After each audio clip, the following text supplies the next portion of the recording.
Good afternoon. You're very welcome to the program. You're listening to SIRAJ ZAIDI until 4 o'clock and the India time 8:30.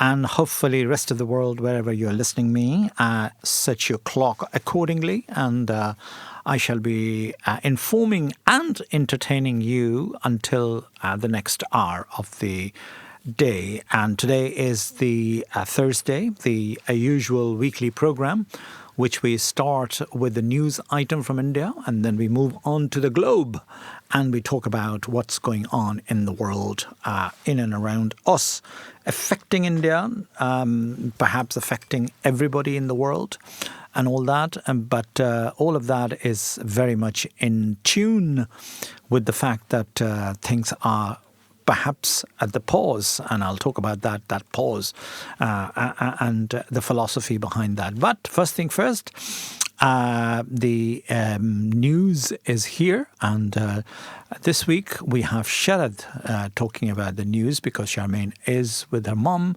celebrating the 90th birthday in Tenerife. So have a great hot summertime in Tenerife, and here's the news by Sharad Awasthi about India.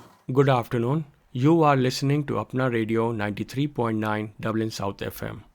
In India this week, the Delhi High Court has rejected a plea by Aam Aadmi Party leader Arvind Kejriwal seeking the recusal of Justice Swarnkanta Sharma from hearing the Delhi excise policy case. The court held that a judge's impartiality cannot be questioned solely on the basis of familial or professional associations. Justice Sharma noted that the fact that her children serve as panel counsel for central government does not establish bias. The court further observed that a politician cannot be permitted to judge the competence or neutrality of a judge. In a related development, the Delhi High Court is set to hear a public interest litigation seeking contempt action against Arvind Kejriwal, Manish Sisodia and others. The petition alleges that the video clips of the court proceedings related to the recusal plea were recorded and circulated on the social media platforms. The matter will be heard by a bench led by the Chief Justice. In political developments, the Bharatiya Janata Party has approached the Election Commission urging action against Congress President Mallikarjun Kharge. The BJP has objected to remarks made by Kharge in which he alleges referred to Prime Minister Narendra Modi as terrorist. The party has demanded a public apology and called for legal and regulatory action under relevant provisions of Bharatiya Nyaya Sanhita. It is also sought restriction on Kharge's campaign activities. Kharge had later clarified about his statement. The Chandigarh police has registered a case against writer and Narendra Modi's biographer Madhu Kishwar over allegations of circulating misleading and forged contents on social media. The case includes charges related to promoting enmity, forgery and criminal defamation under the Bharatiya Nyaya Sanhita, along with provision under the Information Technology Act. The police official stated that the case was initiated following a complaint alleging that false and misleading video content had been circulated with the intent to harm the reputation of a constitutional authority and disturb public order. Madhu Kishwar had been a whistleblower of lately with her social media post and podcast. In Maharashtra, employees of the state government, along with teaching and non-teaching staff, have begun an indefinite strike. The protest is centered on the non-implementation of a revised pension scheme and other pending demands. The Employees Coordination Committee has stated that assurances given by the previous state government have not been fulfilled, leading to the current agitation. In Jammu and Kashmir, a tragic road accident in Udhampur district has resulted in the death of 21 people, with over 24 others injured. The incident occurred when a passenger bus lost control on a sharp turn and fell into a gorge near Korghat village. Officials stated that the accident took place in Ramnagar area and rescue operations were carried out by local residents along with security personnel. Injured passengers were shifted to nearby hospitals. Authorities have indicated that the loss of control by the driver may have caused the accident. In financial and investigative developments, the Central Bureau of Investigation has arrested 2 senior executives of Reliance Communications Limited in connection with an alleged bank fraud case. The agency stated that the case involves a wrongful loss of nearly 2,929 crore rupees to the State Bank of India. The accused, identified as senior officials responsible for financial operations, were alleged to have played a key role in misusing funds through complex transactions involving shell entities. The broader case, which includes allegations against former company leadership, involves a reported loss of over 19,000 crore rupees to multiple public sector banks. According to the CBI, the irregularities came to light following a forensic audit that examined transactions between 2013 and 2017. The accounts were later classified as fraudulent, and further investigation is going on.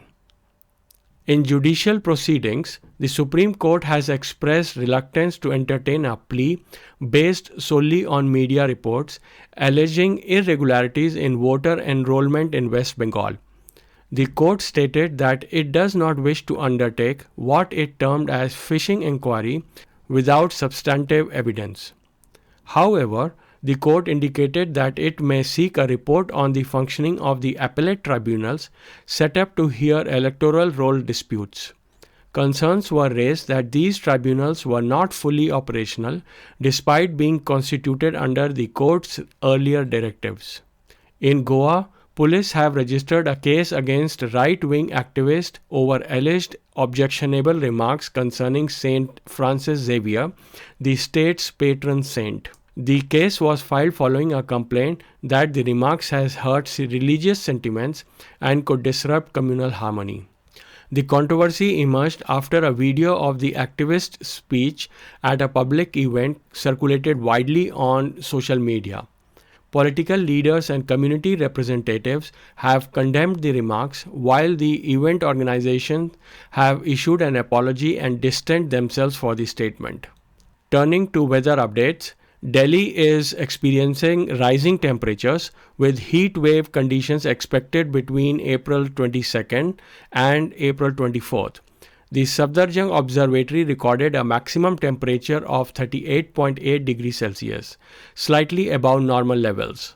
Other monitoring stations also reported elevated temperatures, with Ridge Station recording the highest of 40.2 degrees Celsius. Despite the heat, air quality in the national capital remains in the moderate category. Finally, the Government of India has confirmed that it will not host the COP33 conference scheduled for 2028 in India. The decision follows a review of commitments and logistical considerations. Officials have stated that India remains committed to its climate obligations under international agreements and will continue its effort towards environmental sustainability. That's it from me in India this week. Charmaine will be back next week. Until then, you are listening to Apna Radio 93.9 Dublin South FM. If you saw Donald Trump's latest tweet crediting Pakistan with stepping in to end the Iranian war, you know why I am in shock.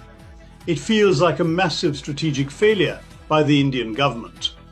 I have never criticized Prime Minister Modi or the BJP before, but today silence is just blind loyalty. The harsh reality is that Pakistan is taking center stage, rebranding itself as a global net stability provider. Meanwhile, India is bleeding diplomatic capital and rapidly losing its influence on the world stage. And what is our country focused on? The entire nation is distracted, cheering for movies like Dhurandhar 2. We are celebrating cinematic fantasies while losing in the real world.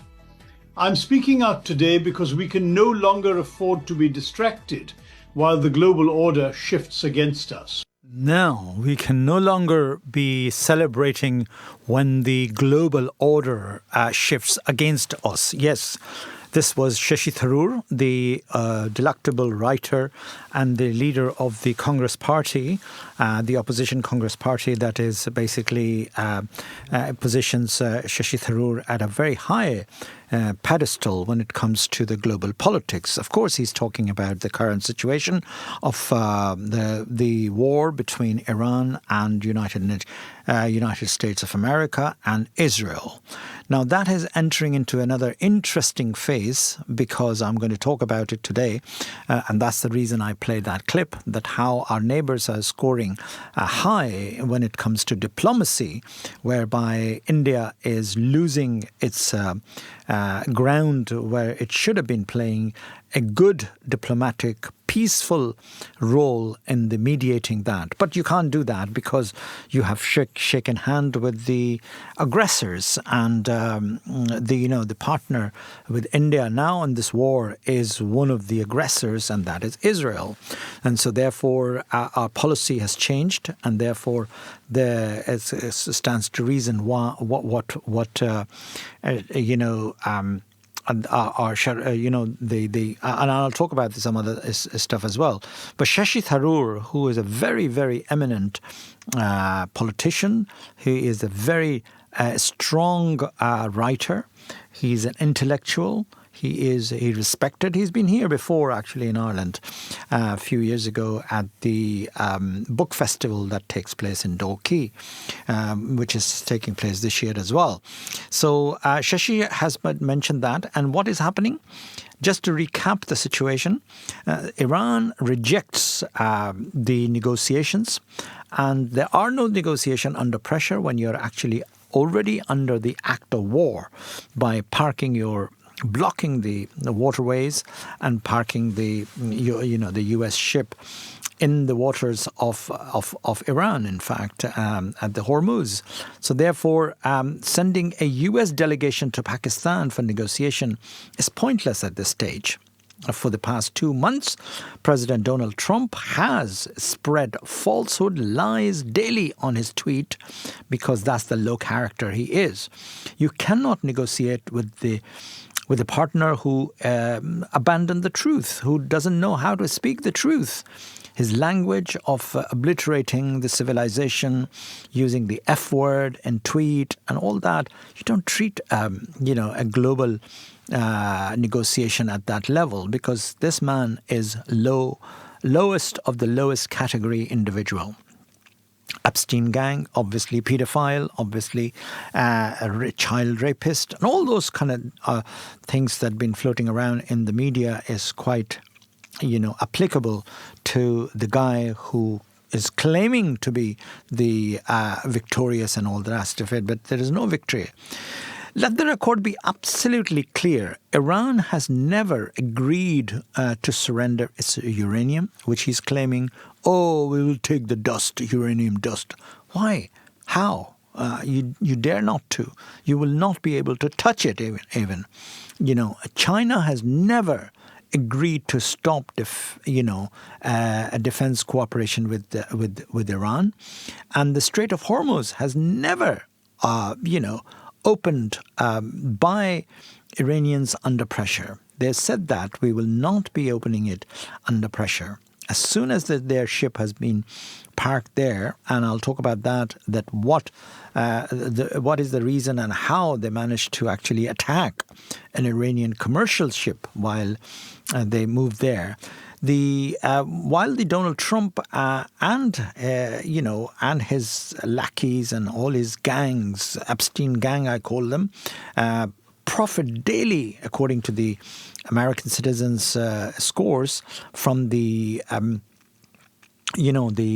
arms manufacturers and the people who are supplying arms to the war, and the world bears the cost of these lies and wars. This is just not acceptable. The world must see what is going on in reality. This is not a fight over uranium. This is not a fight. They're creating excuses one after another. This is a fight to undermine the sustainability, the actual sustainability and self-sufficiency of China, Russia, and India.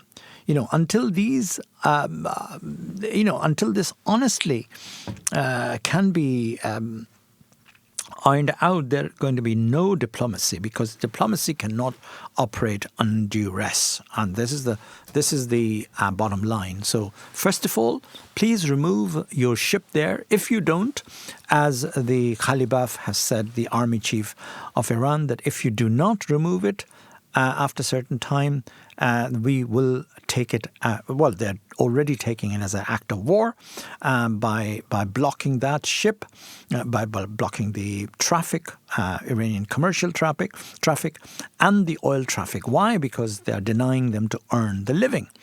If you deny them to earn, a honest and hardworking living by blocking their ships, they will be removed, they will be attacked, and they will be. So, in a nutshell, no negotiation. Supposedly today, yesterday actually, the deadline was passed. And who are you to impose your deadline? Your deadline means absolutely zilch when it comes to the global negotiation. Who are you to demand the uranium? Who are you to demand to subjugate? Iran is not the country to be subjugated. It is a country of a slogan, Hayhat minna zillah, which is an Arabic slogan, means that we denounce the insult and a dignity which is given to us by no other than the supreme power of the world, Almighty God. And we will not accept that kind of humiliation. And this is the meaning of that phrase, Hayhat min zillah. That means, humiliation is not going to be accepted by. And therefore, how the U.S. imposes themselves as a world's policeman. They are no longer the world's policeman. And they will be told very soon by all the civilized world. The majority of the Europeans and China, Russia, you name it, they're all have drawn a line in the sand not to support Israel and to take a policy against the United States of aggressor. I call it the United States of aggressor. This is the kind of things that has been going on in the world for quite some time. And the weak nations do knuckle under our Taoiseach, Taoiseach as opposition leader Mary Lou McDonald says that, gave him the bowl of shamrock on the ceremony of shamrock ceremony that we do on St. Patrick's Day. And what people objected was that the comment that was made afterwards that, oh, you're doing a great job. What do you mean by that? And I've covered this point before. What do you mean by doing the great job? And that was Michal Martinez said to Donald Trump. Anyway, that is beside the point, because that's something which is going on in the world, and people are succumbing to the fact that they are superpower. They have to be licking their backside. No, you don't expect from Iran to do so. Iran is in store. If they are preparing for a war, and if they're not going to be, accepting the terms of international law and playing by the rules of international law, then there will be, there will be conflict and there will be force apply. And if they are threatening the force, Hexeth has said that, bombs will be dropped again, infrastructure will be. That is all against the international law. You cannot threaten a nation with the infrastructure and civilian attack. This is something they have already done that, and they will pay the price for that. Anyway, the downfall of their petrodollar is coming to an end, because this is the whole hegemony, because this is what I said earlier on, that it's not only the countries conflicting with each other, it's the whole hegemony of petrodollar and controlling the region by imposing the basis in the region is something that is been objectionable to Iran, and they have said that remove your bases from Bahrain, from Qatar, from Saudi Arabia, from UAE, and only then we would accept this kind of ceasefire and all that. So the global situation is going to change. In the meantime, the price of oil goes up, and the ripple effect of that is being felt here in Ireland as well, where we have a strike from the truckers. And one day I went to the petrol pump and there was no petrol in the petrol pump because it was locked. It was closed. There was no supply. And supply and chain, there was a blockade going on at the refinery. Now, that's a very interesting thing that Ireland, 5.5 million people, have only one refinery, Whitefriars in Cork. And I'm really interested to explore about having another refinery established here in Ireland. And then a direct shipment can come from Iran. They're desperate to sell the oil, and they are entitled to sell the oil under the international business rules. So why not? Anyway, that's neither here nor there. Is a long-term, prospects for a solid business that will be normalized once this nonsense will stop. Sharad has got another interesting piece to put together about the security that is related to directly with wars and the position of India towards the security. But he dug quite deep, actually, rooting out, linking with the last week's program that quite, intelligently he talked about the education system of India. Now, so sit back, relax, and listen to this particular piece, which is about the education system. Linked with the education system is the army of India with its security. So that is also very interesting. And he's done a very good job. I must say that the quality of that material is second to none. So sit back, relax, and enjoy the changing position of the army of India. So, India's education and military recruitment systems, they are undergoing a structural distortion. And because it is about the national security and building a nation's army, it cannot be easily dismissed. And the reasoning that we are putting forward is because we see it as a convergence of three developments. One, the ideological capture of education spaces. The second one is the entry of private capital into the state-defined national institutions. And the third is the restructuring of military service into a short-term contractual labor.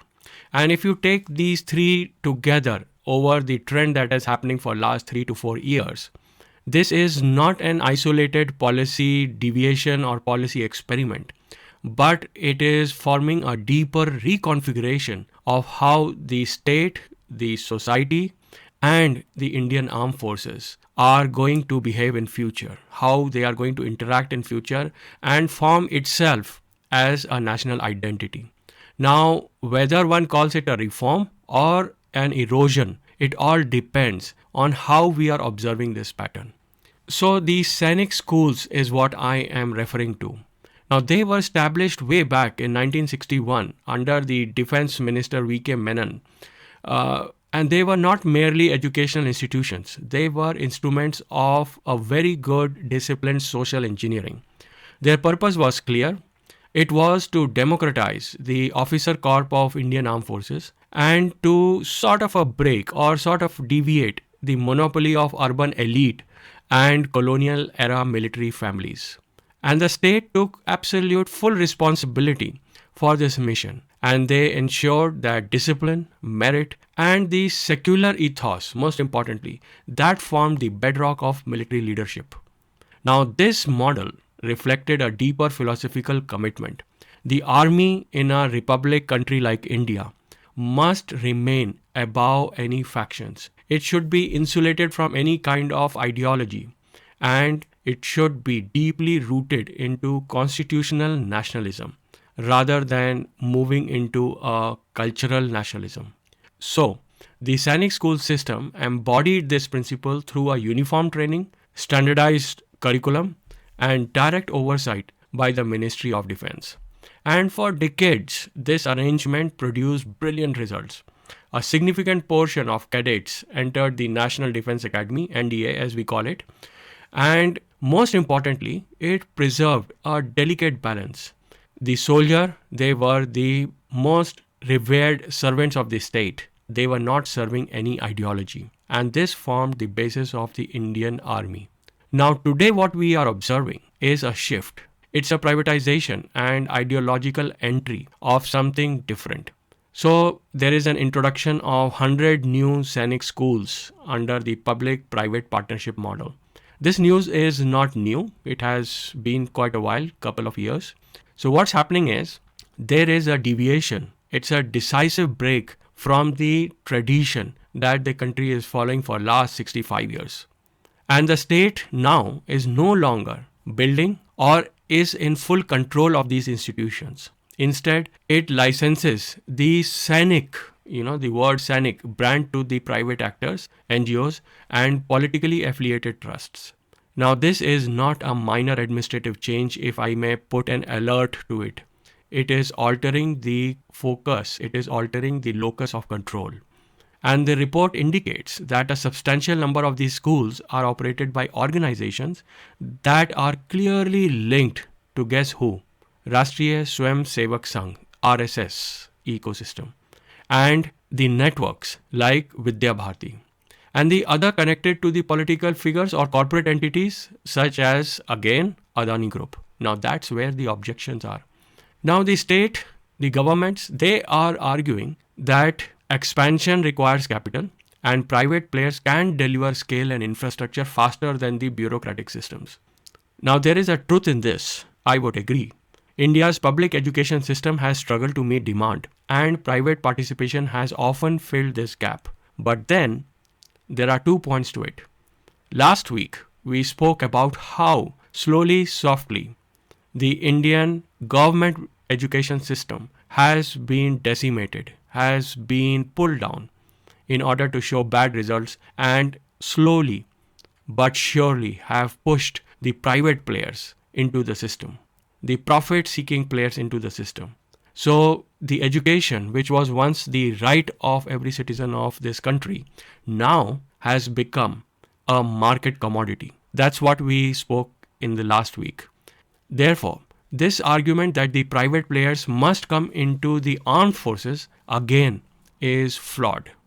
What we are saying is, what we should observe is that this is a structural change. It's not sentimental. When the institutions designed to produce military leaders and they are outsourced to ideologically aligned or profit-driven entities like Adani, then the neutrality of this education system is severely compromised. Education is never ideologically neutral. We have understood that.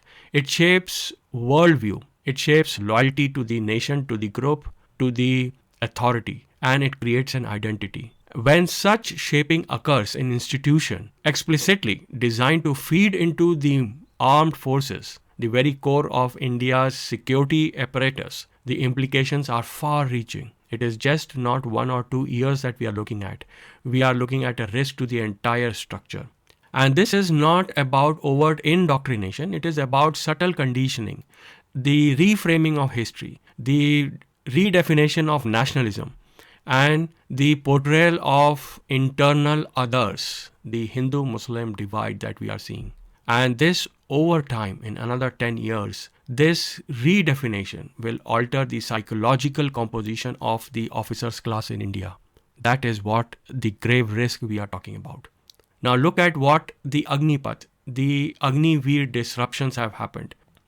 Army was full and comprehensive institution. Now that has changed to contract. We have discussed that multiple times in last couple of years. What Agnipath is, it's a parallel to the education, and it has replaced long-term military service with a 4-year contractual model for most of the recruits, at least 25% of the recruits. The logic offered by the state is technocratic, like we discussed with the Sainik school case. A younger force, reduced pension burden, reallocation of funds towards modernization. So These topics, these issues are not trivial concerns. I would understand that. India's defense budget should not be constrained by the salary and pension obligations. This is well understood. But Indian Army, the military, is not a corporation. It is an institution built on continuity, cohesion, and trust. All that profit and money, all that can be taken care of on the balance sheets. But where do we create trust? It's in the mind of people. It's in the ideology. It's in the Constitution of India. The 4-year model of Agniveer that has brought in uncertainty at every level. A soldier who knows that only 75% of his cohort will be released after 4 years operates under fundamentally different psychological contract. The regimental system, which depends on lifelong bonds and shared history with the colleagues, now that cannot be replicated with this 4-year contractual service. We have discussed that over and over again. So there is a larger flaw in Agniveer system. And of lately, we have seen an increased number of suicides in the Agniveer recruits. At least 40 recruits have committed suicide in last 4 years since 2022 when this scheme has come into play. All that is so sad. It should raise alarm with the policy makers in New Delhi. So overall what we are seeing is there is a convergence. There is a mixing of education, ideology, and military structure. Individually, privatization of education and short-term military contracts can be defended as a practical, pragmatic reform. But together, they are forming a pattern. This is not a classical model of professional army. It represents a hybrid system where the boundaries between a civilian ideology and military identity are becoming blur, are becoming porous. A civilian ideology must not enter military identity. We have seen this in the case of the Nazi regime in Germany.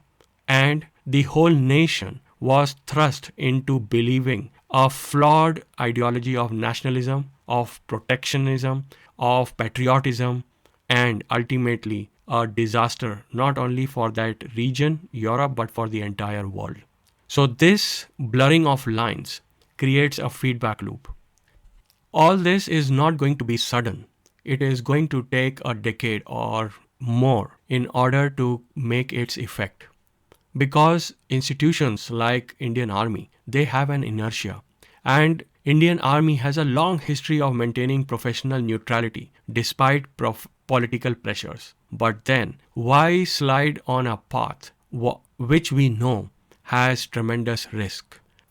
If you look at other nations which have experimented on this particular issue, in United States, enlistment contracts are typically 4 years, but they are embedded within the larger professional networks, including reserve obligations, benefits, and a very robust veteran support system. Crucially, these recruits are not filtered down to 25% retention rate as in case of India. So there is a definitive and a assertive path for those serving the US Army. In Israel, conscription lasts around 2 to 3 years, but it is universal. All have to undergo the army training. And that's because the nation is small, it's closed, and there are fewer number of people to serve the army. So it's an system embedded in the national security doctrine. And what is that doctrine? That there is always continuous existential threat to Israel. So in no way the Israeli army system is comparable to what the short-term contract model India has adopted. There is a good chance that the Indian policy makers in the Ministry of Defense and higher-ups are influenced and inspired by the US and the Israeli methods of running an army.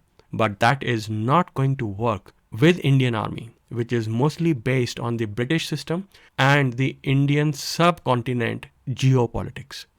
So what is the deeper question that we are asking here? We are asking the government, what are you building? What is the end goal of this mission of restructuring? And we are bringing this debate as a philosophical discussion. We are asking, is army, Indian Army in specific, a technocratic instrument which needs to be optimized for cost and efficiency, or is it a moral institution which requires to be isolated, rather insulated from the profit market forces and the ideological currents that is running through the Indian society in a negative manner. We are asking, is education a public good that will reshape the citizens in a plural society, in a diverse society, in a society that has been governed by unity in diversity? Or is education a domain where private players can imprint their worldview in exchange for some efficiency and scale, like 100 Sainik schools? So these are the legitimate concerns in a nation that have a long history of both being a positive player as well as under strain from the geopolitics and from the internal domestic issues. Restructuring a system that had been built over centuries, I would say, it's not decades, because Indian Army is a continuation of century-old traditions of the British Army. So it's a reconciliation of the British system of governing the Indian Army. The system that has a history of centuries in making. It will not be reshaped in a generation. It cannot be changed with an abrupt introduction of these policies. But then, in today's world of fast pace, information flow, in this world of ideological polarization, this change is not going to be an incremental change. There is a high risk that this Indian Army would not be recognizable in another decade or two. And then if somebody stands up to redefine and restructure, it would be a very difficult task. So the question is open. It needs scrutiny. It needs a debate, a national debate. But for now, because many issues have overtaken this fundamental issue, the debating rooms are silent, but we would continue to talk about this core issue of Indian Army, Indian identity, and the security of India. With those thoughts, I leave you until next week. Stay safe, stay informed, dutifully ask questions. Bye for now. Dublin South FM. You wouldn't buy a car without knowing its history. So why would you buy a story without knowing who's telling it? Come here and I tell you. It's not always easy to verify what you see, read, or hear. But now there's help. Visit www.bemediasmart.ie. Stop, think, check. Be Media Smart. Brought to you by Media Literacy Ireland, supported by RTE. 93.9 Dublin South FM. Indeed, this is Dublin South FM 93.9 and you're listening to SIRAJ ZAIDI until 4 o'clock, and I hope you would appreciate the content provided in this program are very well researched and accurate to the point, and we really take pride in our subject matters that we select in order to inform our listeners critically what's going on in the globe. And what's going on in the globe is not a mean task, because India has shifted its policy towards aggressors of the world, and therefore that is very disheartening in many ways, and is deeply rooted in our thinking, our mentality, our psychology, and all that. And the other thing which has been talked about it is that the kind of movies that are being produced, as Shashi Tharoor has actually, clearly mentioned that, and I'm going to talk about that again, that how the harmony which the film industry has held for years by making there's always a plot in a typical Hindi Bollywood movie, including, and I'll give you the example of even Sholay, and that you have, a Muslim content, you have Hindu content, you have Sikh content, and integration and all that was very much part and parcel of the nature of the Bollywood industry. However, the current regime in India has actually poking its nose into every little sector, and of course, because film industry is a mass media, it affects the public's thinking. It shapes the public's opinion on things. The penetration of these evil things are now be very much part and parcel of the Indian film industry by making propaganda film. And do you know, in the Second World War, after the Second World War, there had been a lot of propaganda films being made by the Hollywood in order to impose their views on the listeners. And when you see those films, then you get affected. And therefore, that's exactly what is happening in India too right now. The focus of filmmaking has shifted from the harmony towards aggression. Blatant aggression towards, films. They are arousing, should I say, the sentiments against Muslim minority. Now, that has always been, but the previous filmmakers, it's an interesting, actually, clip that I'm going to play now.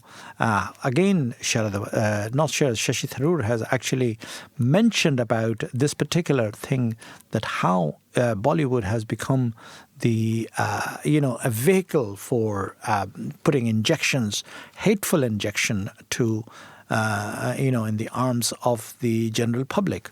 So that is very, very interesting to see that. And if you hear this particular clip that I'm going to play, you would know what I'm talking about. So there you go. It used to be almost a joke that, if you wanted entertainment tax waiver, you made a movie like, say, Amar Akbar Antony, where you got these three toddlers who are separated in infancy. One is brought up as a Muslim, one is a Christian, one is a Hindu, and how they come together at the end and they beat the bad guys. So that was the kind of values that our society and even our government tried to instill in our society. And so a filmmaker playing up those values got entertainment tax off. So that was a big sum as a percentage of your ticket, so you were thrilled to go and watch those movies. Now that kind of thinking has now changed to such a degree that it's a movie that has people ending at the end of the screening baying for Muslim blood, which now gets entertainment tax off. So you can see that there is now a change completely in the level of discourse and the kind of values that are sought to be imparted with official blessing. Now, he clearly said that is what is going on, but where this logic is coming from, I wonder. You wonder, everybody else wonder. And it's quite obvious to draw the conclusion that it's coming from some ideology, which is a divide and rule policy. Sharad has touched that and and also in different sector, so that people are discriminated. The discrimination of certain class has always been there, but it was not as blatant as it is now, that you cannot be this, that, the other. Anyway, that is very sad. It's the state of affair in the world. That's all I can say.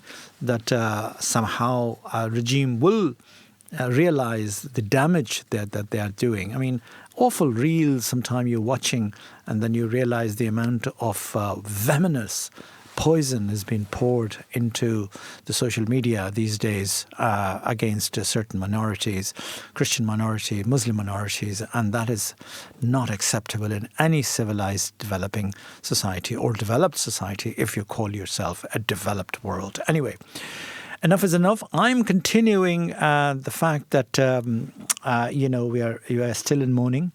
We are mourning Asha Bhosley.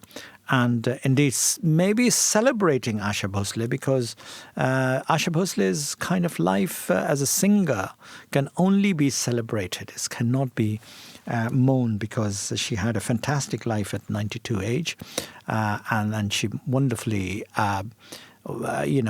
entertained listeners, and entertaining rest of her life.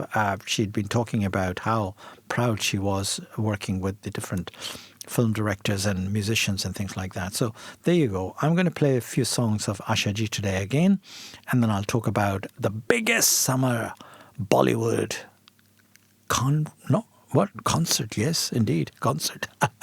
But I'll talk about that after these songs.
सजाऊंगा लुट कर भी तेरे बदन की डाली को लहू जिगर का दूंगा हंसी लबों की लाली को सजाऊंगा लुट कर भी तेरे बदन की डाली को लहू जिगर का दूंगा हंसी लबों की लाली को है वफा क्या इस जहां को एक दिन दिखला दूंगा मैं दीवाना चुरा लिया है तुमने जो दिल को नजर नहीं चुराना सनम बदल के मेरी तुम जिंदगानी कहीं बदल ना जाना सनम ले लिया दिल हाय मेरा दिल हाय दिल लेकर मुझको ना बहलाना चुरा लिया है तुमने जो दिल को नजर नहीं चुराना सनम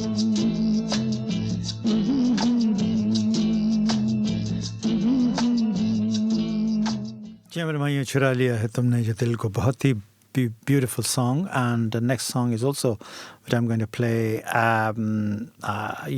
अभी न जाओ छोड़कर कि दिल अभी भरा नहीं beautiful song by Asha ji.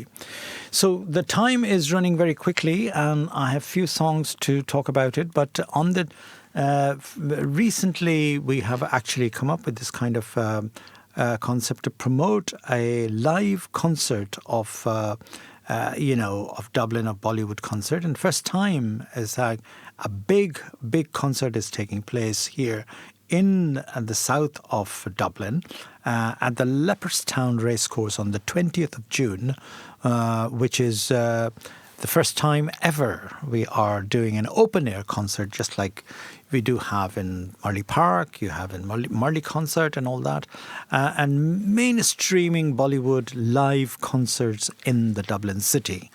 And I'm absolutely delighted that I'm sorting out and I'm sort of helping it out. The organisers who have been very passionately doing this kind of concerts indoor for quite some time, about 8-9 years. They've been very successful, Ayushman events. But now this is going to be another major concert. And who's coming all the way from Mumbai? Sunny Leone. Now, Sunny Leone, as you know, is a very big star before she came to Mumbai from Canada.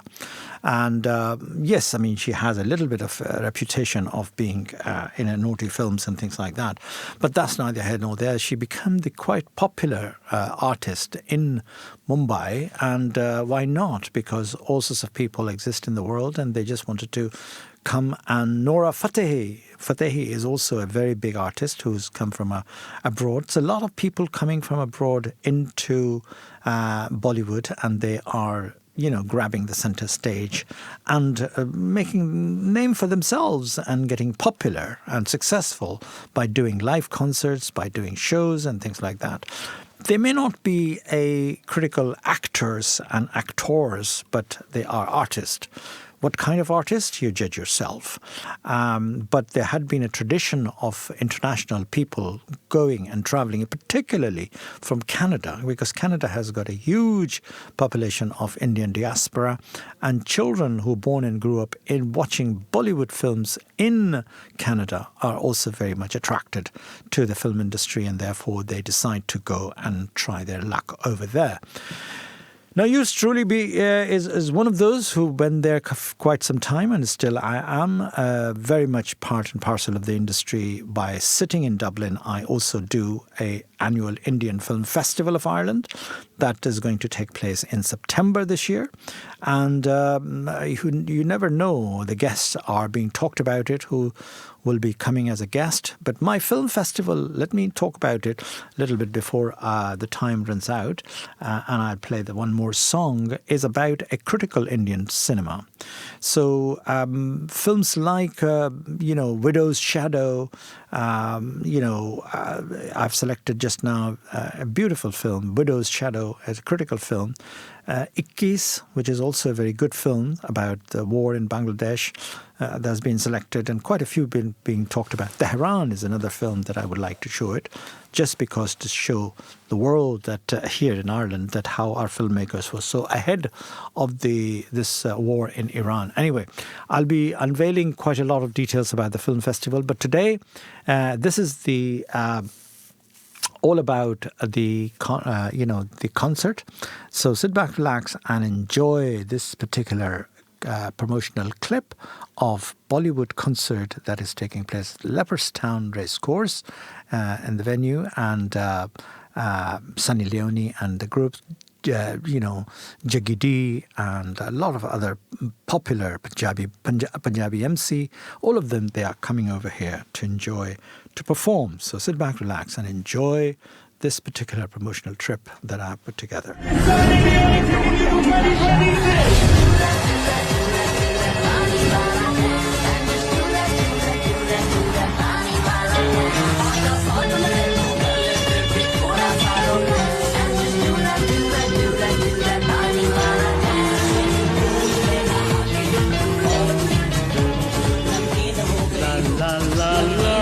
Hey yo people, it's DJ Harps. Catch me on the 20th of June in Dublin, Ireland for Ayushman's Bollywood Summerfest. It's the biggest festival coming to Dublin, Ireland. You catch me, Sunny Leone, Jaggi D, Arjun, Punjabi MC and many more. It's the biggest show in Dublin, Ireland.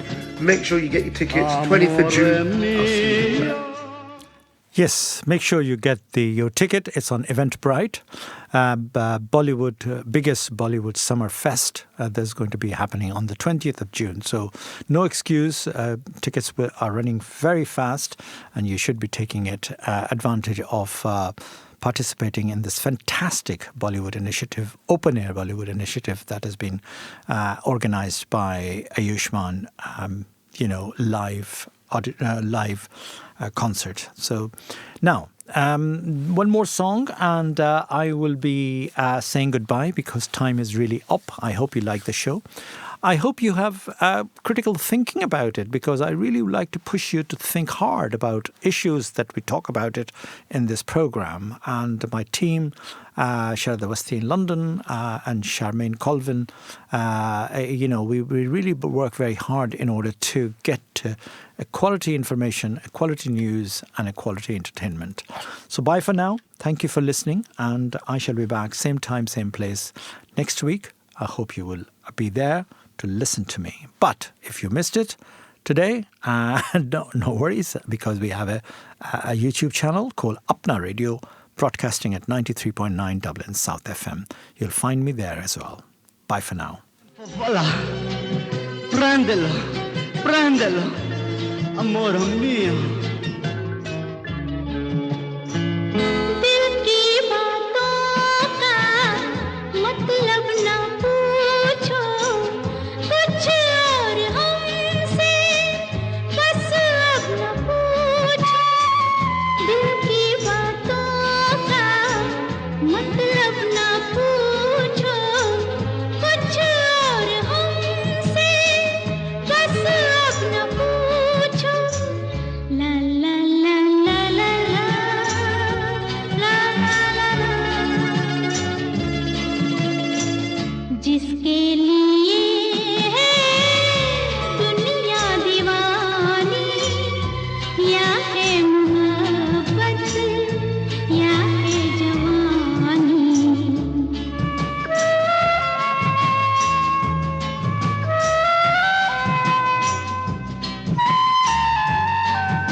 कश्ती